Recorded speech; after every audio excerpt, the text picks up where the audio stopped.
Good morning or afternoon, wherever you may be positioned in the time zone. I'm Sharon McDaniel, President and CEO of A Second Chance Incorporated, and I am so sorry that I am unable to be with you in person, but incredibly fortunate to have been given this liberated space and time to say hello and share with you my humble thoughts about our America, our humanity, our critical need to get uncomfortable, and our need to find our way forward. In one fell swoop, we were hit with COVID-19 and witnessed the disproportionate impact on older Americans and Black and brown people. We witnessed them perishing to this deadly virus. For months, we were sheltering in place, and it was in this sheltering place that brought to our attention what has been present in America since the first slave ships in 1619. It took 401 years for us to acknowledge what had been understood by Black and brown people for a long time, the devastation of police brutality and the historic genocide of Black people in America. Black folks have been saying this for years. In fact, Colin Kaepernick took a knee, and the collective group made it about the flag in order to avoid the painful history of these United States of America.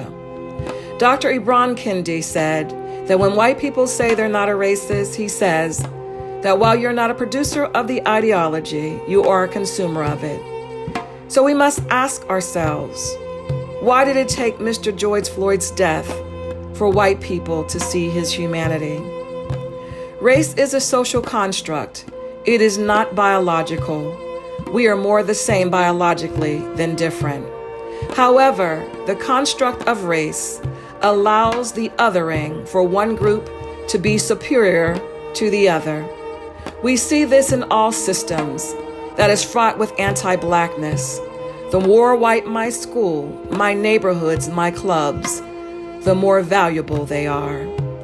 Bias and its legal frameworks that support it moves us from this deliberation between equity and equality. But it's transformation that leads us to liberation, so that we are all created equal and we have the same access. It is racialized poverty that creates this disproportionate number of children of color in the child welfare system. They are not there because there's a lack of love in their families or anyone's ability to care for them. In fact, you grand families step up all the time. If we are to have children connected to their culture, the collective society must stop denying that it exists. We must tell the stories of our founding fathers through a racialized lens. We cannot deny the good, but we must not hide the ugly.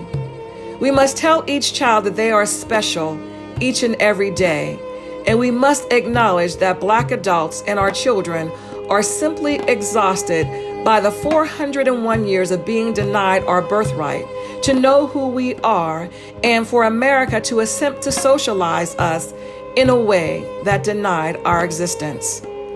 Today, because each of you dared to stand firm in your commitments to dismantle bias and the legal institutions that control and feeds it, we will all have a chance to connect and be proud of the skin that we are in.